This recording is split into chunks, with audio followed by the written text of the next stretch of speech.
L'histoire de l'épisode 46 de la saison 1 de Dinosaur King. Au laboratoire, Rhys réussit à réparer l'androïde.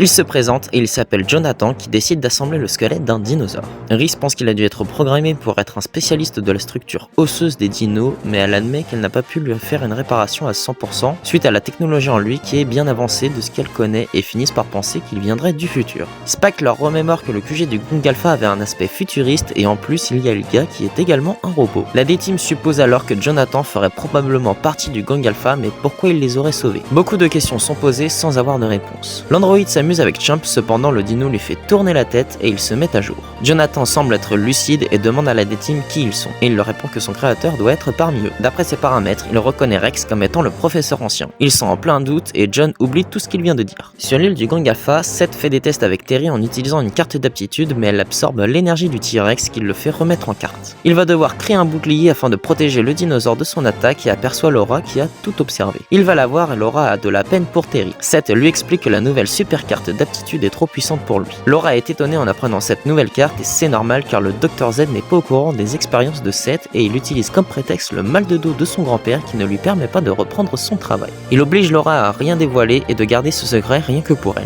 Plus tard, Terry est vraiment mal en point et Rod le remarque. Les deux enfants vont décider de l'emmener au vétérinaire sans prévenir leur grand-père. Sur un site archéologique, Seth déploie des robots alpha qui volent des squelettes d'animaux préhistoriques. Le Dr Owen en appel visio prévient le Dr Taylor de ce qui se trafique, ce qui inquiète tout le monde. Le père de Rhys informe que Rod et Laura sont chez eux en urgence et vont aller les rejoindre. D'après les rapports du Dr Drake, ce n'est pas une maladie comme dirait Laura, mais juste que Terry est à bout de force. Rod pose des questions à sa sœur car il sent qu'elle en sait plus qu'elle ne veut l'admettre. La D-Team débarque et Laura répond que Seth lui a empêché de communiquer ce qu'elle a vu car sinon l'état de leur grand-père va se dégrader. Jonathan se rappelle de son affrontement avec lui et part sans rien dire à personne. Ils aperçoivent dehors que Jonathan a réquisitionné le vaisseau Alpha et se dirige sur l'île Zeta et d'ailleurs les enfants le reconnaissent. Entre temps, Seth réussit à compléter un squelette entier d'un tyrannosaure et fait des expériences sur lui. Il reçoit une convocation du Dr Z et va aller le voir. Le Dr Z aimerait réparer Elga mais il informe Ursula que c'est un robot en kit acheté sur internet et mis à part que c'est lui qui l'a monté, il ne sait pas vraiment le reprogrammer. Seth arrive et il demande où sont Terry, Rod et Laura. Il s'énerve car rien ne va en ce moment et il n'arrive pas à les contacter. Il a réponse à tout et calme l'attention du docteur. Il lui informe également que les essais du dispositif de propulsion de niveau 2 sont très concluants. Une alerte se fait retentir et ils aperçoivent Jonathan qui a accosté sur leur île. Tous le reconnaissent et ils pénètrent les lieux. Les robots alpha tentent tant bien que mal de protéger mais c'est inefficace contre lui. L'androïde trouve le gang alpha et demande où est Seth. Ursula fait appel à Spinny et le confronte. Jonathan réussit à le mettre à terre. Au labo, Rod utilise le PC de Rhys et pirate le système de sécurité de l'île ainsi que du déverrouillage du vaisseau Zeta. Et là, il remarque l'apparition d'un dinosaure en plein milieu de l'océan Pacifique.